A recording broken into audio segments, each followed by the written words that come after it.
Había en la tierra de Padán Aram un hombre llamado Labán, hombre de negocios y de astucia, cuya riqueza se medía en cabezas de ganado y en alianzas bien tramadas.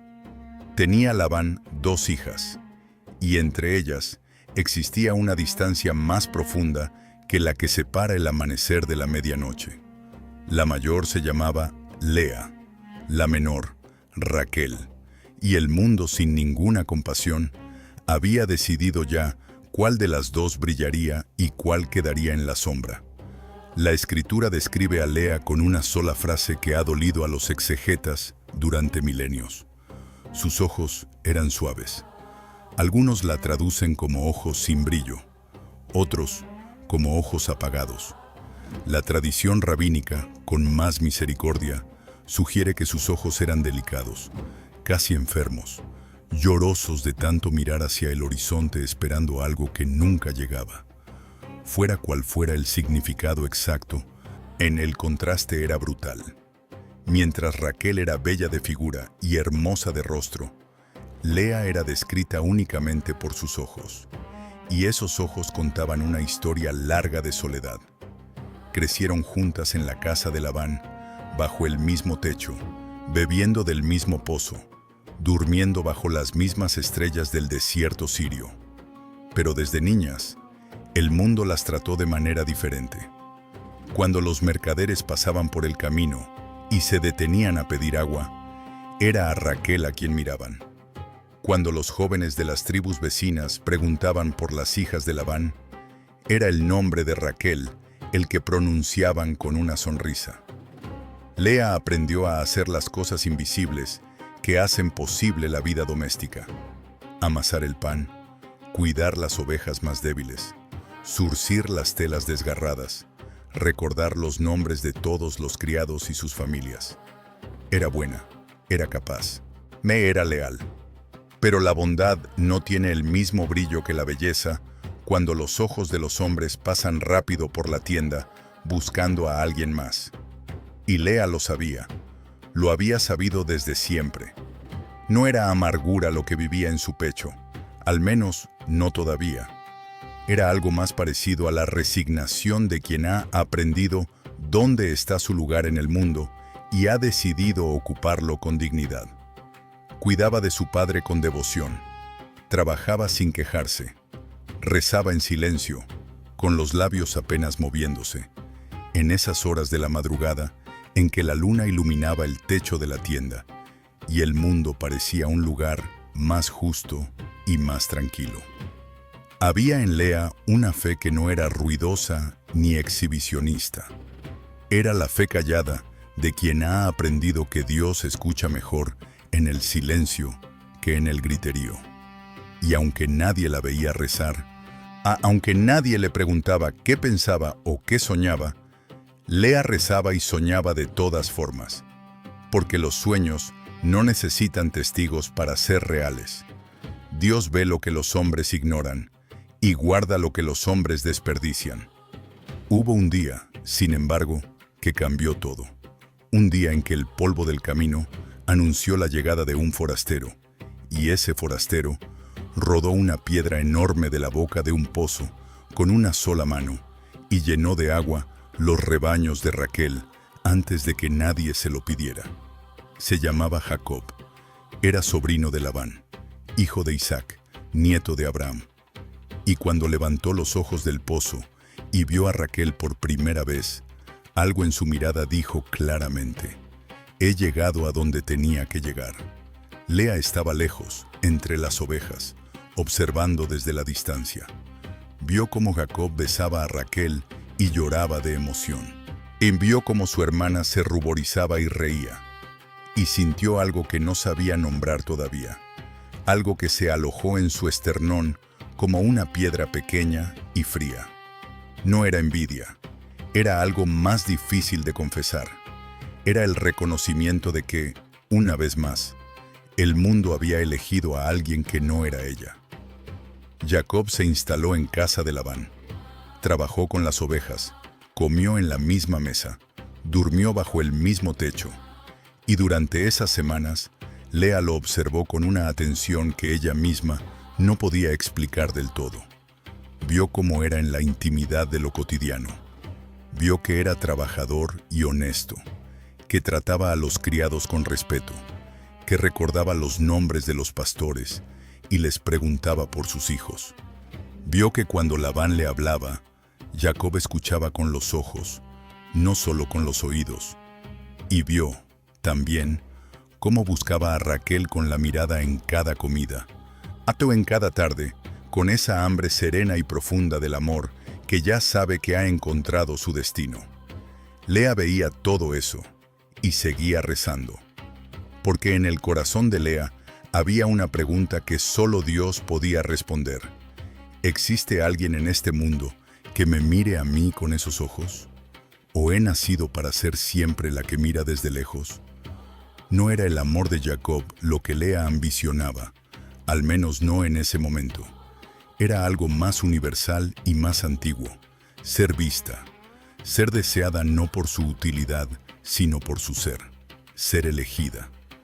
Pero el mundo seguía girando en torno a Raquel como los planetas en torno al sol, y Lea seguía siendo la luna, constante, fiel, iluminada apenas por luz prestada, cumpliendo su función sin que nadie se detuviera a contemplarla. Labán observaba todo esto con ojos calculadores. Sabía que Jacob había pedido la mano de Raquel. Sabía que trabajaría 7 años por ella.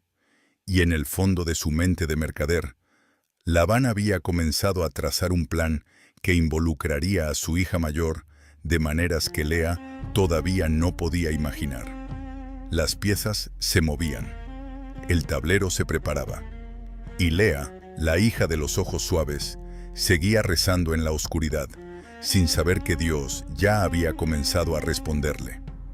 Los 7 años que Jacob trabajó por Raquel pasaron como si fueran días, dice la Escritura, porque grande era su amor por ella. Pero para Lea, esos 7 años fueron una eternidad de pequeñas muertes cotidianas. Cada atardecer en que Jacob miraba hacia donde estaba Raquel. Cada mañana en que el nombre de su hermana era pronunciado con una ternura que nunca alcanzaba su propio nombre. Si cada conversación en la mesa en que Raquel reía y Jacob inclinaba la cabeza hacia ella como si su voz fuera música. Lea aprendió, en esos 7 años, el arte doloroso de amar en silencio lo que nunca será tuyo y de seguir siendo generosa con quienes reciben lo que tú necesitas. No siempre lo logró. Hubo noches de llanto, de puños apretados contra la tela de la almohada, de preguntas sin respuesta lanzadas al techo oscuro. Pero por la mañana, Lea se levantaba, amasaba el pan, cuidaba las ovejas y rezaba. Nadie sabe exactamente cuándo Labán le dijo a Lea lo que planeaba hacer. Nadie sabe si ella lloró, si protestó, si aceptó en silencio. La Escritura no nos dice cómo se sintió Lea la noche antes de la boda. Ella solo nos muestra lo que pasó, que fue cubierta con un velo tan denso que Jacob no pudo reconocerla en la oscuridad de la tienda nupcial. Solo nos dice que entró. Solo nos dice que por la mañana, cuando la luz reveló la verdad, Jacob la miró con unos ojos que ella nunca olvidaría. Los ojos del hombre que descubre que ha sido engañado, que mira a la mujer que tiene al lado y no ve a quien esperaba ver, que siente el corazón caer como una piedra al fondo de un pozo. Esos fueron los primeros ojos que la miraron de frente en la luz de la mañana, y estaban llenos de decepción. Lo que Labán hizo esa noche fue un crimen silencioso, uno de esos crímenes que no tienen nombre en los códigos de la ley, pero que dejan heridas que duran generaciones. Usó a su hija mayor como moneda de cambio, como instrumento de su astucia mercantil, y sin preguntarle si quería ser parte de ese plan. Y Lea, la mujer de los ojos suaves, cargó con las consecuencias de ese crimen durante toda su vida. Pero hay algo que el texto sagrado revela, algo que los lectores apresurados suelen pasar por alto. Dice el Génesis que cuando el Señor vio que Lea era aborrecida, abrió su matriz, No dice que esperó a que Jacob la amara. No dice que esperó a que Lea se lo mereciera más. Dice que Dios vio, en el momento exacto en que el mundo miraba hacia otro lado, los ojos de Dios estaban fijos en Lea. Y eso lo cambia todo. La fe de Lea no era la fe del triunfo, ni la fe de quien ora desde la comodidad de la certeza. Era la fe de quien ora desde el suelo, con las rodillas raspadas y el corazón roto, sin saber si habrá respuesta, sin entender por qué el camino es tan duro, pero eligiendo creer de todas formas. Era la fe más difícil de todas, la fe en medio del dolor. Y Dios, que siempre ha tenido una debilidad especial por los corazones rotos que siguen buscándolo, escuchó a Lea antes de que ella supiera qué pedir. Porque Dios no espera que entendamos el plan completo antes de moverse. Dios se mueve desde el amor, y el amor no necesita que todo esté en orden para actuar. Cuando el mundo te ignora, Dios te ve. Cuando los hombres te desprecian, Dios te elige. Esta es la primera lección de Lea, y es suficiente para cambiarlo todo. La mañana siguiente a la boda fue una de las más crueles de la historia bíblica. Jacob salió de la tienda nupcial con el sol todavía bajo en el horizonte, y cuando la luz le reveló el rostro de la mujer que dormía a su lado, el engaño de Labán quedó al descubierto con una brutalidad sin adornos.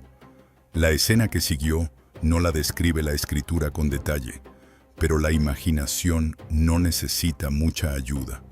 Jacob, con la mandíbula apretada y los ojos encendidos de ira, fue directamente a donde estaba Labán. El hombre que había esperado 7 años, que había trabajado con honestidad y dedicación, que había amado con una constancia poco común, fue a reclamarle a su suegro el engaño que le había hecho. Y Labán, con la tranquilidad del hombre que siempre tiene una respuesta preparada, le explicó la costumbre. En esta tierra, la hija menor no puede casarse antes que la mayor. Trabaja 7 años más, y te daré también a Raquel. Jacob apretó los dientes y aceptó. Pero en aquella tienda, mientras los hombres negociaban afuera, Lea había escuchado todo. Estaba despierta. Había escuchado los pasos furiosos de Jacob salir de la tienda. Había escuchado el silencio que siguió, ese silencio peor que los gritos. Y cuando Labán entró más tarde y le informó cómo se resolverían las cosas, Lea ya sabía la respuesta. Sería la primera esposa, pero no la amada. Tendría el nombre de la boda, pero no el corazón del novio. Compartiría el techo con su hermana, que sería entregada a Jacob al final de la semana nupcial, como si Raquel fuera el regalo verdadero y Lea apenas el embalaje. La dignidad de una mujer puede resistir muchas cosas, sí, pero pocas pruebas son tan devastadoras como saber que eres la segunda opción en tu propio matrimonio, y que esa verdad es conocida por toda la familia y toda la servidumbre. Lea se quedó sola en la tienda y rezó. Hubo una semana nupcial, como era la costumbre, 7 días de celebración en los que Lea era, nominalmente, la esposa de Jacob. 7 días en que los criados la llamaban señora y le traían comida y flores. 7 días en que Jacob estaba obligado a estar presente, educado, correcto. Pero Lea podía ver sus ojos buscando algo que no estaba allí. Podía ver la tensión en sus hombros, la cuenta regresiva que él hacía en silencio. Y al final de los 7 días, tal como había prometido Labán, Raquel fue entregada a Jacob. Y Jacob amó a Raquel más que a Lea. Dice la escritura sin ningún adorno literario, con esa honestidad despiadada que solo tiene el texto sagrado. Más, no en lugar de más. Y esa pequeña palabra de 3 letras fue el campo de batalla en que Lea viviría durante décadas. No el odio, no la indiferencia total, solo ese más, que nunca se convierte en igual y que duele de una manera que no tiene nombre en ningún idioma humano. Fue en ese contexto de desamor donde Dios hizo algo extraordinario. Cuando el Señor vio que Lea era aborrecida, abrió su matriz. Esta es una de las frases más teológicamente densas del Génesis y merece ser detenida y contemplada. Dios vio. En un mundo donde todos miraban a Raquel, Dios dirigió sus ojos hacia Lea. Dios vio no solo la situación exterior, el matrimonio sin amor, la competencia con la hermana, el desprecio del marido. Dios vio el interior, la fe callada, las oraciones nocturnas, la dignidad con que Lea cargaba su cruz. Y respondió de la manera más concreta posible. Le dio hijos. No consuelos abstractos ni promesas lejanas. Hijos, sangre y carne y futuro. Porque Dios siempre responde en lo concreto, en lo tangible, en lo que se puede tocar y alimentar y ver crecer. Y el primer hijo de Lea cambiaría el mundo de maneras que ninguno de ellos podía imaginar en aquel momento. Lea concibió y dio a luz a un hijo, y lo llamó Rubén, que significa, el Señor ha visto mi aflicción. Cada sílaba de ese nombre es una oración comprimida. Cada sílaba es el testimonio de una mujer que eligió honrar a Dios incluso en su dolor. No llamó a su hijo venganza ni victoria. Lo llamó el Señor ha visto. Porque lo más importante para Lea no era que el mundo la reconociera, sino que Dios la hubiera visto. En esa elección de nombre hay una madurez espiritual que desarma. Lea comprendió algo que muchos tardamos una vida entera en aprender, que la validación más importante no viene de los hombres, sino del Creador, y que ser visto por Dios es suficiente, aunque nadie más te mire. Y sin embargo, en el mismo aliento en que pronuncia ese nombre sagrado, añade una esperanza humana y frágil. Ahora mi marido me amará. La fe y la esperanza humana conviven en Lea sin contradicción. No tiene que fingir que no le duele para que su fe sea válida. Volvió a concebir, y cuando nació el segundo hijo, lo llamó Simeón, que significa, el Señor oyó que soy aborrecida. De nuevo, el nombre es una oración. De nuevo el nombre apunta hacia arriba antes de apuntar hacia afuera. Lea no llama a su hijo por el nombre del hombre que la ignora. Anne lo llama por el nombre de Dios que la escucha. Hay una disciplina espiritual profunda en esto. En medio del sufrimiento, Lea elige nombrar lo que Dios hace antes de nombrar lo que los hombres no hacen. No niega el dolor, lo incluye en el nombre. Aborrecida está ahí, sin eufemismos, pero lo enmarca en la acción divina. Oyó. Y un tercer hijo nació, y lo llamó Leví, que significa, esta vez se unirá mi marido a mí. El nombre revela la esperanza que Lea todavía guarda, la llama pequeña que no ha conseguido apagar ni el desprecio de Jacob, ni la belleza de Raquel. 3 hijos, 3 nombres que son 3 oraciones, 3 testimonios de una mujer que lleva su fe en el cuerpo. Hubo una pausa entre el tercer y el cuarto hijo. No sabemos cuánto duró. La escritura no lo dice, pero algo en el texto sugiere que fue una pausa significativa. Hay un momento de quietud en que Lea llegó a una encrucijada interna. Sus 3 hijos le habían dado presencia en el hogar, respeto entre los criados, reconocimiento de Labán. Pero Jacob seguía amando a Raquel. La esperanza expresada en el nombre de Leví, esta vez se unirá mi marido a mí, no se había cumplido de la manera en que Lea había soñado. Y en ese momento de quietud, algo cambió en el corazón de Lea. No fue una rendición, fue algo más difícil y más hermoso. Fue la decisión de soltar la esperanza equivocada para abrirse a la esperanza verdadera. Soltar el sueño de ser amada por Jacob para abrazar la realidad de ser amada por Dios. Y esa decisión se hizo carne en el nombre del cuarto hijo.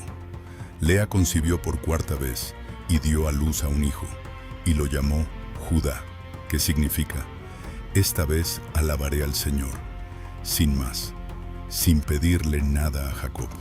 Ya sin mencionar la unión del marido ni la mirada del amado. Solo, alabaré al Señor. Este nombre es el punto de inflexión de toda la historia de Lea, y quizás uno de los momentos espirituales más profundos del libro del Génesis. Porque Judá nació de la decisión de alabar a Dios no cuando todo estuviera bien, sino en medio de la realidad tal cual era. Nació de la fe que dice, aunque no tengo lo que quiero, tengo a Dios, y eso es suficiente para alabar. De Judá descenderían David, de Judá descendería Salomón, de Judá, según la genealogía que abre el Evangelio de Mateo, descendería Jesús de Nazaret, el Mesías, el Salvador del mundo. Todo eso nació de una mujer que eligió alabar en lugar de quejarse. La fe que transforma el mundo no suele verse en los momentos de triunfo, en los instantes en que todo sale bien y la multitud aplaude.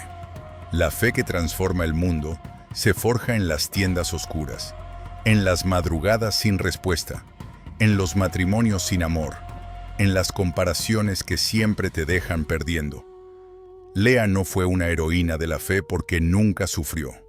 Fue heroína precisamente porque sufrió tanto y no dejó que el sufrimiento fuera la última palabra. Eligió, vez tras vez, que la última palabra la tuviera Dios. Y Dios, que siempre honra esa elección, inscribió su nombre en la historia de la salvación de maneras que ningún ser humano hubiera anticipado. Si tienes la sensación de estar en la tienda oscura ahora mismo, si el dolor parece más real que la promesa, recuerda a Lea, la mujer que perdió la batalla del amor humano y ganó el lugar en la eternidad. El nombre de Judá es la prueba de que el dolor no tiene que definirte. Que puedes llegar a un punto en tu vida donde, habiendo perdido tanto, habiendo esperado tanto, habiendo llorado tanto, miras hacia arriba y dices, de todas formas, alabo, no porque todo esté bien, no porque ya no duela, sino porque Dios sigue siendo Dios, aunque tú estés en el suelo. Esa es la fe de Lea. Esa es la fe que mueve montañas. Esa es la fe que engendra Mesías. Y esa fe está disponible para ti exactamente aquí, exactamente ahora, en medio de todo lo que estás viviendo. No tienes que esperar a que las circunstancias mejoren para alabar. Puedes alabar desde donde estás, como Lea alabó desde donde estaba. Y esa alabanza cambiará todo, aunque todavía no puedas verlo. La casa de Jacob era, en aquellos años, un campo de batalla silencioso.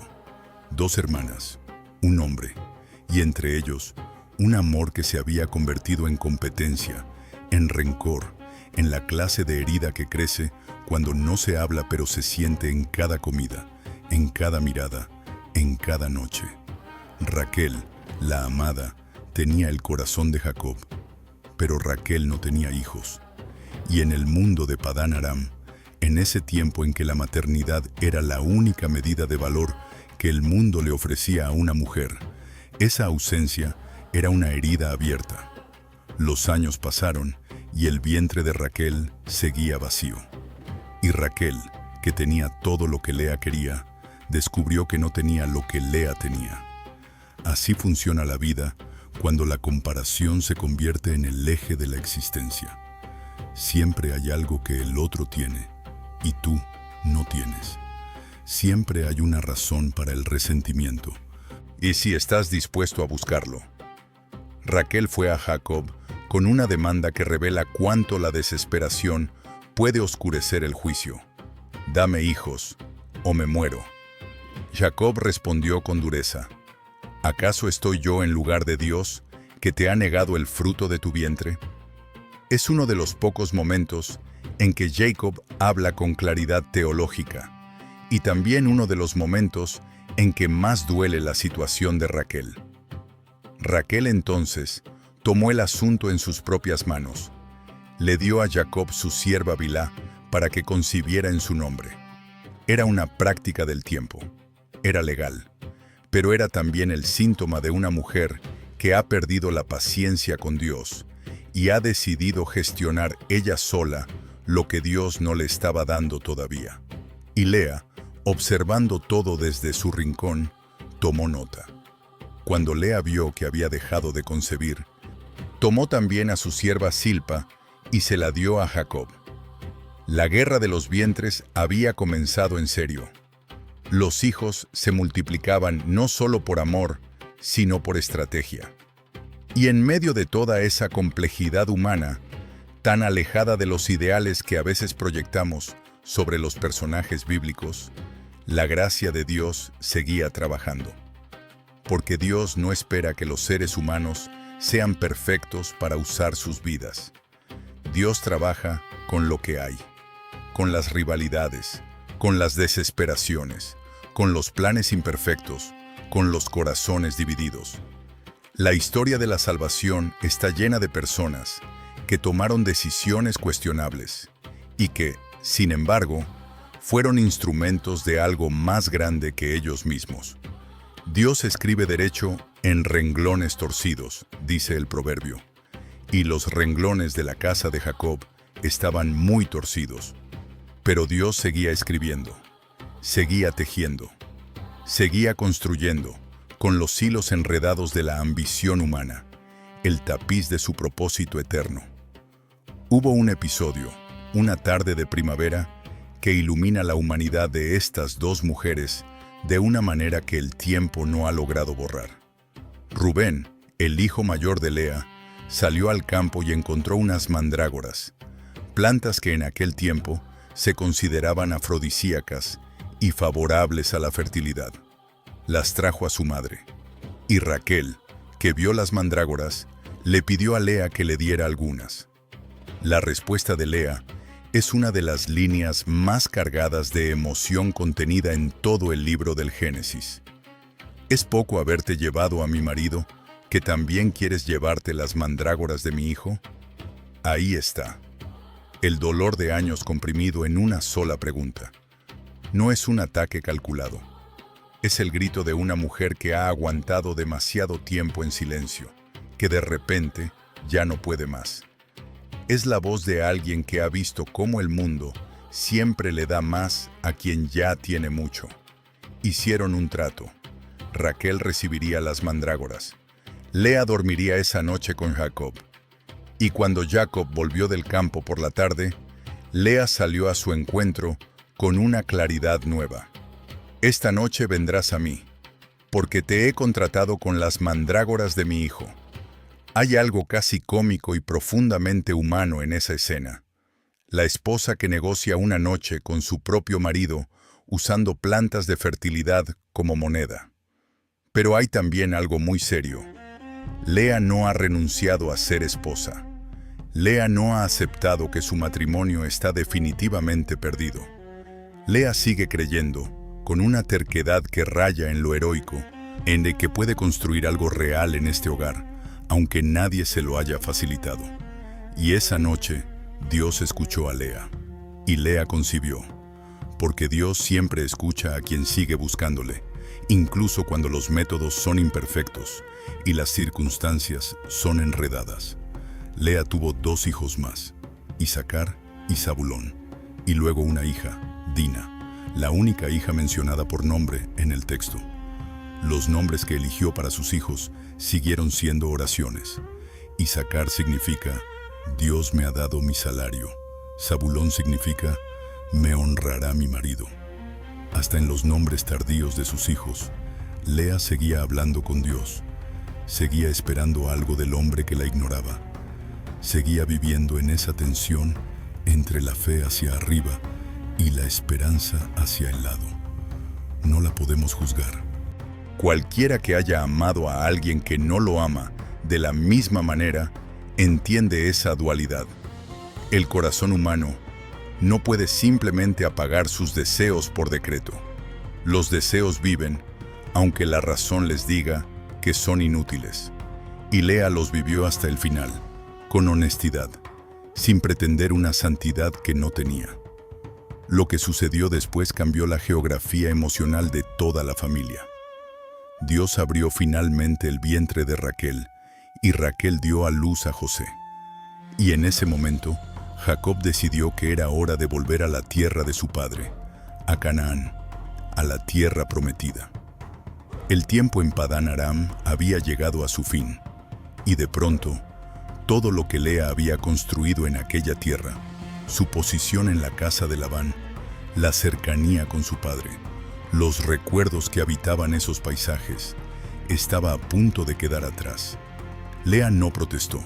La escritura no registra ninguna objeción de su parte. Simplemente se preparó para ir. Porque Lea era, en el fondo de su ser, la mujer que seguía al hombre al que estaba unida, aunque ese hombre no la amara como ella hubiera querido. Había una lealtad en Lea que era más grande que el dolor. Hubo una noche, antes de partir, en que todas las mujeres de la casa de Jacob hablaron. Raquel y Lea respondieron juntas cuando Jacob las consultó sobre el plan de huida. ¿Tenemos acaso parte o heredad en la casa de nuestro padre? ¿No nos ha tratado como extrañas, pues nos vendió y se comió enteramente nuestro dinero? Por una vez, las dos hermanas hablaron con una sola voz. Por una vez, la rivalidad cedió ante algo más grande, la conciencia compartida de haber sido usadas por su propio padre. En ese momento, Lea y Raquel no eran rivales, eran hermanas, y eran mujeres que entendían por primera vez, con toda su claridad, que su verdadero hogar ya no era la casa de Labán, sino el futuro incierto que se abría ante ellas en el camino hacia Canaán. Había una nobleza en esa respuesta conjunta, una dignidad que ninguna de las dos hubiera podido encontrar sola. El camino a Canaán fue largo y no estuvo libre de conflicto. Labán los persiguió, hubo confrontaciones, hubo acusaciones, pero al final, Jacob y su familia cruzaron el río hacia el territorio que Dios le había prometido. Y Lea cruzó ese río con sus hijos, con Rubén, Simeón, Leví, Judá, Isaacar, Zabulón y Dina. 6 hijos y una hija que cargaban sus nombres como banderas, cada nombre una historia, cada historia una oración. Cruzó ese río sin saber todavía todo lo que sus hijos serían, sin saber que de Leví nacería el sacerdocio de Israel, sin saber que de Judá nacería la línea real que llevaría, a través de David, hasta el Mesías, sin saber que sus lágrimas habían sido el agua que regó las raíces de una nación. Solo cruzó el río, con fe, con sus hijos, con esos ojos suaves que habían visto tanto. Las lágrimas de Lea no fueron un error, no fueron el desperdicio de una vida mal elegida. Fueron el fertilizante de algo que sobreviviría a todas las generaciones. La fe que nombra a Dios incluso cuando duele. La obediencia que sigue aunque no sea vista. El amor que no se gasta aunque no sea devuelto. Cada madre que llora en la oscuridad por sus hijos. Cada mujer que sirve en silencio sin aplauso. Cada persona que elige alabar cuando tendría razones de sobra para el lamento. Todos ellos son hijos espirituales de Lea. Todos llevan en el pecho ese fuego que ella encendió en las noches de Padán Aram. La historia de Lea no es una historia de derrota. Es la historia de cómo Dios convierte las lágrimas en tesoros, el desprecio en destino y la invisibilidad en eternidad. Tus lágrimas también tienen un nombre y Dios las está guardando todas. Llegaron a Canaán, la tierra de la promesa, la tierra que olía a historia y a futuro. Y aquí, en este nuevo territorio, la vida de la familia de Jacob adquirió una nueva intensidad. Los conflictos que habían comenzado en Padán Aram no desaparecieron al cruzar el río, los trajeron consigo, empacados entre las tiendas y los rebaños, guardados en los silencios y en las miradas. Porque los conflictos del corazón no tienen fronteras geográficas, van donde vas, se instalan donde tú te instalas. Y la guerra silenciosa entre Lea y Raquel, entre el amor no correspondido y el amor triunfante, entre la maternidad abundante y el corazón elegido, siguió librándose día tras día en el campamento de Jacob. Era una guerra sin armas ni gritos. Era la guerra de las miradas, de los asientos en la comida, de quién servía primero, en de quién hablaba cuando había que tomar una decisión. Y en esa guerra, Lea había aprendido a sobrevivir. Jacob se había vuelto un hombre poderoso. El encuentro con el ángel junto al vado del Jaboc, donde Dios le cambió el nombre de Jacob a Israel, había marcado un antes y un después en su carácter. El engañador se había convertido en el que lucha con Dios. El que escapaba se había convertido en el que enfrenta. Pero algunas cosas en Jacob no cambiaron. Su amor por Raquel siguió siendo el sol de su mundo afectivo. Y cuando José, el hijo de Raquel, comenzó a crecer, Jacob volcó en él toda la ternura que tenía reservada. Le hizo una túnica de colores. Lo eximió del trabajo de los campos. Y los otros hijos, los de Lea, vieron todo eso con ojos que se fueron oscureciendo de resentimiento. Lea observaba, callaba, intentaba hablar con sus hijos cuando podía. Les decía lo que podía decirles, que cada uno tiene su camino, que la preferencia de un padre no define el valor de un hijo, que Dios mira más allá de las túnicas de colores. Hubo días en que Lea miraba a sus hijos y sentía una mezcla de orgullo y de angustia que ninguna palabra puede capturar completamente. Orgullo, porque eran fuertes, capaces, con algo en los ojos que decía que tenían un destino. Angustia, porque el resentimiento que crecía en sus pechos hacia José era visible. Y Lea sabía que el resentimiento es una semilla que germina en oscuridad y da frutos amargos. No siempre la escucharon. Los hijos de Lea eran, en ese sentido, también hijos de su contexto, hijos del mundo que los había moldeado con sus reglas de honor y venganza y lealtad tribal. Pero las palabras de Lea cayeron en ellos como semillas. Algunas germinarían tarde. Algunas germinarían en los momentos más oscuros, cuando todo parecía perdido y alguien tenía que decidir entre el crimen y la misericordia. Y en esos momentos, la voz de Lea estaría presente aunque ella ya no estuviera. Raquel murió. Murió en el camino, de parto, dando a luz a Benjamín. Y ese momento brutal y repentino cambió el paisaje emocional de todo el campamento. Jacob lloró, como solo lloran los hombres que han perdido lo que más amaban. Lloró con un dolor que Lea nunca había podido provocar en él. Un dolor que era al mismo tiempo el testimonio del amor que existió y del amor que ya nunca podría existir. Y Lea, que había vivido toda su vida a la sombra de Raquel, y se encontró de repente en un territorio que nadie le había preparado para habitar. El territorio de ser la única esposa que quedaba, no por elección, no por conquista, por muerte. Y hay algo en ese tipo de posición que no sabe a victoria en absoluto. Hay algo en la desaparición del rival que te hace extrañarlo de maneras que no sabes explicar. Lea no celebró la muerte de su hermana. Lo que sí sugiere la lógica de la historia es que Lea tomó a Benjamín, el hijo que Raquel había dejado al nacer, y lo crió junto a sus propios hijos. Alguien tuvo que alimentar a ese niño. Alguien tuvo que ser su figura materna en los primeros años de vida, y en el campamento de Jacob, esa alguien solo podía ser Lea. Así que Lea, la mujer que había pasado su vida compitiendo con Raquel por el amor de Jacob, terminó siendo la madre de los hijos de Raquel. La ironía de la gracia divina es que siempre convierte los enemigos en herramientas de redención. Siempre lleva las historias a lugares que nadie hubiera anticipado si solo mirara el principio del camino. Dios no solo redime las vidas, redime también las relaciones, incluso las relaciones que terminaron en muerte antes de poder ser reparadas en vida. Los hijos de Lea protagonizaron algunos de los episodios más oscuros y más luminosos de la historia de Israel. Simeón y Leví vengaron con sangre el deshonor de su hermana Dina en Siquem, una acción que Jacob repudió con dureza.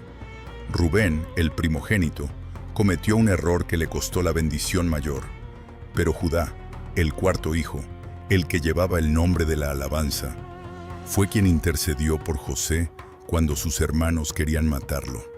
Fue Judá quien propuso venderlo en lugar de asesinarlo, y salvándole la vida aunque de una manera imperfecta.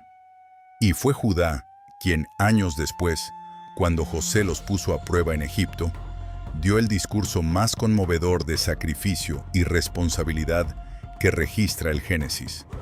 Se ofreció a quedarse esclavo en lugar de Benjamín. Judá había crecido, y esa transformación llevaba en su raíz, quizás, las semillas que Lea había plantado. Con Raquel muerta, Jacob se recostó más en el papel de Lea como señora del hogar. No hay evidencia de que la amara como había amado a Raquel. La Escritura no lo dice. Pero hay evidencia de que la respetaba, de que reconocía lo que ella había construido, de que veía en sus hijos la fortaleza de la familia. Y quizás, en los años finales de sus vidas en Canaán, y hubo entre Jacob y Lea algo que no es exactamente amor romántico, pero que tiene su propio peso y su propia dignidad. La compañía de dos personas que han vivido tanto juntas que el mundo ya no tiene mucho sentido sin el otro, aunque nunca hayan sido la elección perfecta del otro. Hay vínculos que el amor elegido no puede crear. Solo los crea el tiempo.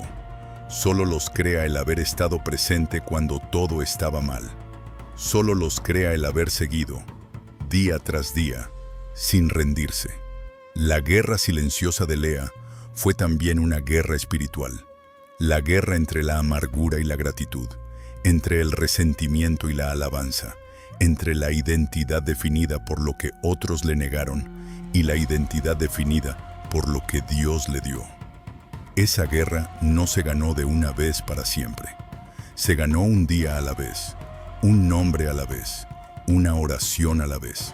Hay días en que la amargura ganaba. Los textos lo insinúan en las rivalidades, en los reclamos, en la desesperación. Pero la dirección general de su vida fue hacia la alabanza. Desde el primer hijo, cuyo nombre dice, "El Señor me ha visto", hasta el cuarto, cuyo nombre dice solo, "Alabaré al Señor".